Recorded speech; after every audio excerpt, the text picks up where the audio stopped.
আর আমি শুধু life jacket বললাম কারণ আমি সাঁতার পারি না গাইস। চলে এসছে এখন দেখুন প্রতাপ সেতুর নিচে।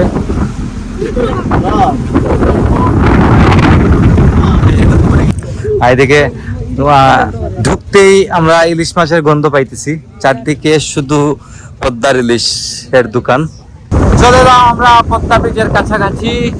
দেখুন বাতাসে অবস্থা একদম খারাপ হয়ে গেছে, প্রচন্ড মজা লাগতেছে কিন্তু গাইস। আমরা মিস করছি কিন্তু চাকরকে। আর এই দেখুন পদ্মা সেতু,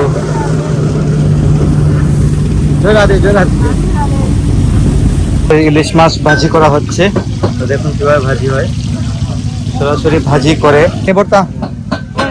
হ্যাঁ তো ভর্তা করাই দিব গাইস, আলাদা করে ভর্তা করাতে হবে মাছ এর লেজ প্লাস মাথা দিয়ে ভর্তা। এখন আছি বর্তমানে আমাদের রুমের সামনে। দেখুন সাইডেই হচ্ছে এবার কেয়ার হসপিটাল, এই হচ্ছে এবার কেয়ার হসপিটাল। হসপিটালের সামনেই আমরা রুম নিয়েছি।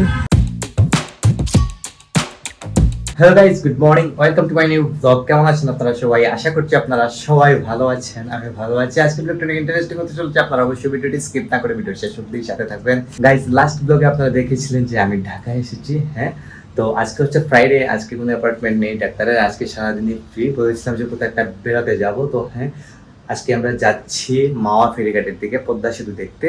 তো সাথে বাবা মা তো আছেনই, আর আমার জেঠিমণি আর যারা তো ভাই সবুজ ওরাও ঢাকাতে আছেন।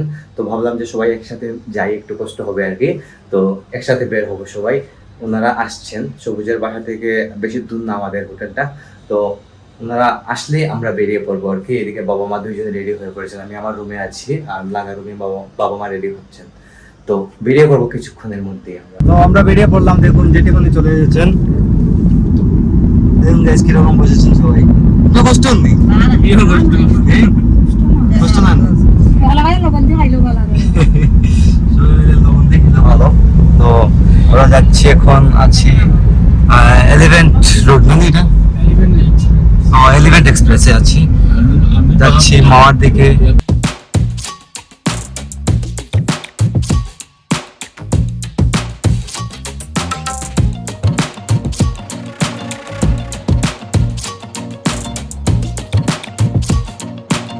তো আমরা চলে এলাম এখন মাওয়া ঘাটে।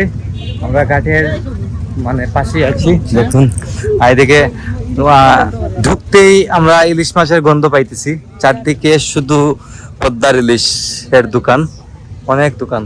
এই দেখুন। তো আমরা এখন চাটা খাবো প্রথমে, দেন দেখা যাক কি করা যায়, একটু ঘোরাঘুরি করব। আর সবাই ধীরে ধীরে যাচ্ছি আমরা। এদিকে মা, জেঠিমণি, বাবা, সবুজ, কৈশোর। তো ইলিশের গন্ধটা নাকে আসতে কিন্তু ভালো লাগতেছে সত্যি। ইলিশের গন্ধ না পাই নামা মাত্র, গাড়ি থেকে নামা মাত্র কিন্তু ইলিশ মাছের গন্ধ করছে। আমি অনেক আগে এসেছিলাম, রাত্রে এসেছিলাম, তাও রাত্রে এসেছিলাম, বাট তো কিছু দেখতে পাই না। দিনে যে অনেক কিছু থাকে, আজকে দেখলাম আর কি। তবে আমাদের দিনে আসাটাই উচিত এখানে আসলে। মা বলছেন ইলিশ মাছ খেলে একটু সুস্থ হবেন, দেখা যাক কিরকম খাওয়া যায়। তো গাইস চলে এলাম এখন পদ্মা নদীর পাড়ে। এই দেখুন অনেকগুলো ট্রলার দেখা যাচ্ছে, ট্রলার করে ঘোরা যায় নদীতে। প্রচন্ড রোদ কিন্তু গাইস, ট্রলারে উঠলে কিন্তু অবস্থা খারাপ হয়ে যাবে। আর এই দেখা যাচ্ছে পদ্মা সেতু, আপনারা দেখতে পারতেছেন। আমরা সেতুর উপর দিয়ে যাই নাই, আর সেতুর উপর দিয়ে গেলে দেখার কিছুই নেই আসলে। তাই আমরা মাওয়া ঘাটে চলে এলাম সরাসরি। তাই মাওয়া ঘাট থেকে অনেক কিছু দেখা যায়, ইলিশ মাছ খাওয়া যায়, অনেক কিছু। আর নদী দেখুন গাইস, এরকম নদী কিন্তু আমাদের মৌলভীবাজারে নেই, মৌলভীবাজার সিলেটে নেই, এগুলো এই সাইডগুলোতেই পাওয়া যায় পদ্মা নদী। তো আমি অনেক আগে এসেছিলাম, দিকে আমি কলকাতা গিয়েছিলাম একবার, যখন ফেরি চলাচল ছিল, এখান থেকে ফেরি যেত আগে। তো এখন পদ্মা সেতু হয়ে যাওয়ার কারণে এখানে আর ফেরি নেই, এখন ট্রলার করে মানুষ দিকে ঘোরাঘুরি করে, আর মাওয়া ঘাটে আসে মানুষ ইলিশ টিলিশ খাইতে। যাই হোক, তো আমি আসলাম এদিকে। আর এদিকে অনেকগুলা অসংখ্য টং দোকান আছে, অসংখ্য ইলিশ মাছের দোকান আছে দেখি। আর বাবা মা এদিকে হয়তো কোথাও একটা আসছেন, বসেছেন, চাটা খাবেন আর কি। আমরা এইমাত্র এসে নাম তো দেখি একটু ঘোরাঘুরি করবো আর একটু সময় নদীর পাড়ে। এই দেখুন অনেক লোক কিন্তু এদিকে প্রতিদিনই আসে। গাইজ আমরা এখন ইলিশ মাছ দেখতেছি, কোনটা নেওয়া যায় দেখা যাক। কত করে মামা? এটা বড় সাইজের মাছ না, এটার মধ্যে বড় দেখছিলাম ভাইয়া। বড় দেন, বড় বাড়ি করে। ইলিশ মাছ এখান থেকে মাছ কিনে তারপর ভাজি করে নিতে হয়। তো আমরা দেখছি কোনটা নেওয়া যায়। গাইস এখন আমাদের ইলিশ মাছ ভাজি করা হচ্ছে। তো দেখুন কিভাবে ভাজি হয়, সরাসরি ভাজি করে কিন্তু ইলিশ মাছ দেওয়া হচ্ছে। এইদিকে দেখুন বাবা মা তারা দাঁড়িয়ে আছে, এদিকে দেখতে পাচ্ছেন আপনারা ইলিশ মাছ ভাজি চলছে।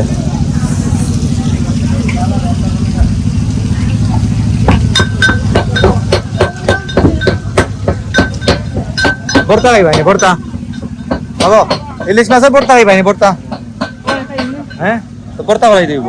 গাইজ আলাদা করে ভর্তা করাতে হবে, মাছ এর লেজ প্লাস মাথা দিয়ে ভর্তা হয় একটা। গাইজ এদিকে দেখুন, হ্যাঁ আমি আছি। ওকে গাইজ এগুলো আমাদের, কিন্তু একদিকে আবার ভাজিও হচ্ছে, এগুলো আমাদের। তো মাছ নেওয়া হয়েছে, আমরা পদ্মার পাড়ে বসে পদ্মার ইলিশ খাবো আজকে। বাবা দেখতেছেন কিভাবে ভাজি করা হয়।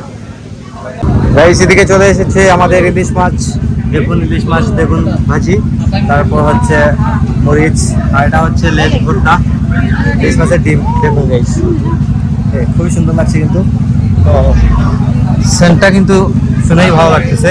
তো এখন খাওয়া দাওয়া শুরু করে দেবো সবাই একসাথে। সেন্ট আছে মোটামুটি, নেই ভালোই সেন্ট আছে। হ্যাঁ হ্যাঁ পানিটা দেন, সবুজ পানিটা দেন। হ্যাঁ এই দেখুন নেওয়া হচ্ছে ইলিশ মাছ, এদিকে বাবা আসছেন, ভাত নিচ্ছেন, মাছ সার্ভ করে দিচ্ছেন সবাইকে ধীরে ধীরে। খাওয়া যাইবো আনো। গাইস প্রথমে ভেবেছিলাম আমরা নৌকা চড়বো না, তো আলটিমেটলি আমরা একটা বোট নিয়ে নিলাম। দেখুন সবাই এক এক করে উঠছেন, এদিকে মাছ যাচ্ছেন দেখুন।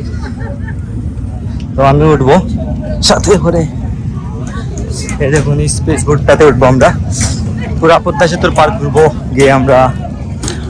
দেখুন মা উঠছেন, তারপর আমি উঠবো। এই দেখুন সবুজ উঠে গেছে, সবাই উঠে গেছে, আমি উঠি ধীরে ধীরে।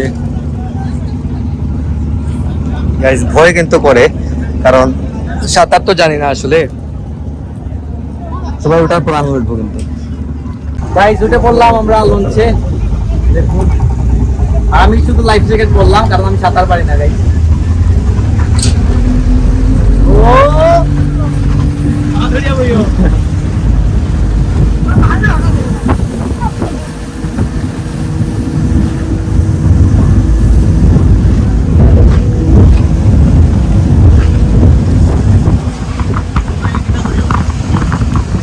হ্যাঁ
হচ্ছে, কিন্তু আমাকে বাদ দিয়ে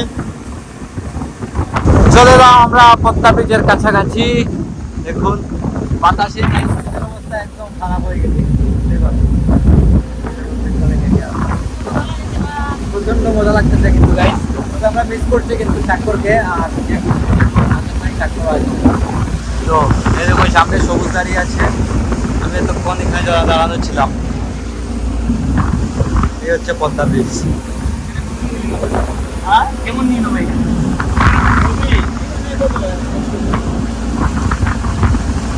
এই দেখুন গাইস, পিলার নাম্বার 2 এর দিকে আমরা এগোচ্ছি।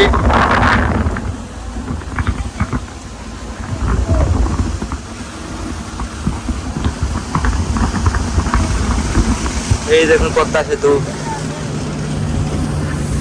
জয় রাধে, জয় রাধে।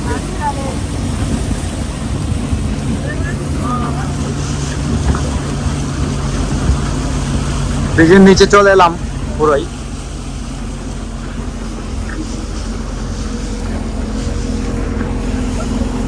আমরা চলে এসেছি এখন, দেখুন পদ্মা সেতুর নিচে।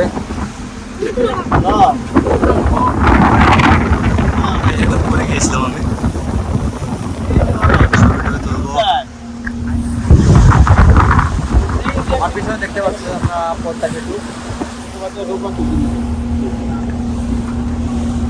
এটা হচ্ছে পিলার নাম্বার 4।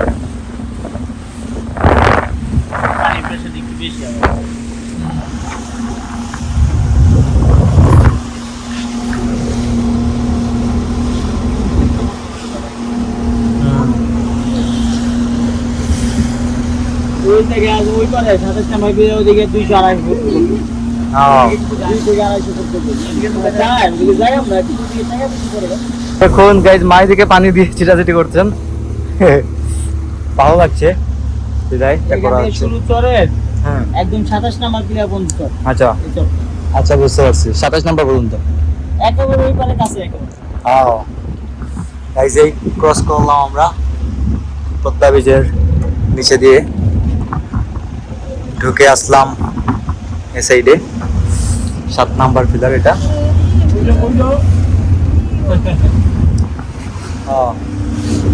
এটাই যে ঢেউ যেতে, ঢেউ ঢেউ তাই এটা ঢেউ দিচ্ছে। বসি এখন, অনেকক্ষণ দাঁড়িয়েছিলাম। এই দেখুন সাইডে দিয়ে একটা নৌকা যাচ্ছে, এই নৌকার ঢেউটা খেলছে আর কি।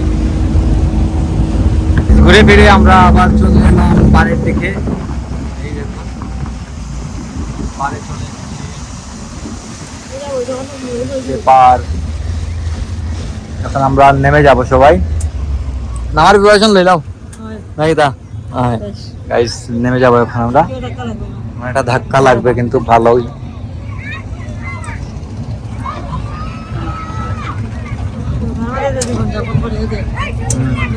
তো গাইস কিছুক্ষণ আগেই আমরা চলে এলাম ঢাকাতে। তো মাওয়া থেকে বেরিয়ে আর কোনো শুট নেই, মানে এই শুট থেকে নেমে আর কোনো শুট নেওয়া হয় নাই, সরাসরি গাড়িতে উঠে চলে এসেছি ঢাকাতে। এখন আছি বর্তমানে আমাদের রুমের সামনে। দেখুন সাইডেই হচ্ছে এবার কেয়ার হসপিটাল। এই হচ্ছে এবার কেয়ার হসপিটাল। হসপিটালের সামনেই আমরা রুম নিয়েছি। আর আমরা সবাই খাওয়া দাওয়া একসাথে করে নিয়েছি, করে বাবা মাকে রুমে পাঠিয়ে দিয়েছি। পাঠিয়ে আমি আর কৌশল ভাই হেঁটে হেঁটে যাচ্ছি বাসার দিকে। খাওয়া দাওয়া করে একটু হাঁটা প্রয়োজন। এখন দিন থেকে আমার এক্সারসাইজও হচ্ছে না, আপনারা সেটা জানেন ভালো করেই। আপনি যদিও গাইজ আমার এই ব্লগটা কবে আসবে জানি না, বাসায় যাওয়ার পরেই আসবে। আগের ব্লগটা কিন্তু এখন পর্যন্ত রয়ে গেছে। আমি এডিট করবো কে দিয়ে? আমার কাছে কিন্তু কোনো ল্যাপটপ নেই, ডেস্কটপ আছে তাও বাসায়। বাসায় গিয়ে আমি এডিট করে আপলোড দিতে হবে আর কি, কিছু করার নেই গাইজ, কি করবো। যাই হোক, এই হচ্ছে এবার হসপিটাল। আগামীকালকে আবার অ্যাপয়েন্টমেন্ট আছে সকাল 9:30টার দিকে। অ্যাপয়েন্টমেন্টটা শেষ করে দেখা যাবে কি করা যায়। যদি মনে করি যে বাসায় যেতে পারবো তবে চলে যাব, নাহলে কি যদি বলে থাকতে তাহলে তো আর থাকতে হবে, কিছু করার নেই। যাই হোক, তো এখন যাচ্ছি ধীরে ধীরে ঘরের দিকে, রুমে যাচ্ছি। গিয়ে দেখি বাবা মা কি করেন। এদিকে কয়েসর ভাইও আমার সাথে আসছে। তবে আমরা রুমে যাই গাইস। সেটা হচ্ছে রুমের গলি, এই হচ্ছে হসপিটাল, আর এই হচ্ছে বাসার রাস্তা। সামনেই হচ্ছে আমাদের রুম। তো গাইস এখন চলে এলাম রুমে, আর এসে দেখি বাবা মা বসে রিল্যাক্স করতেছেন। স্নান টান করে লিছেন ভাইয়া? দাদা লিছেন গাইস। স্নান টান করে মা আর বাবা এদিকে বসে আছেন। আর গাইস আজকে ব্লগটি আর বাড়াচ্ছি না, আমি এখানে এন্ড করে দেবো। আর আগামীকালকে হয়তো আমরা মৌলভীবাজারের দিকে রওনা দেবো।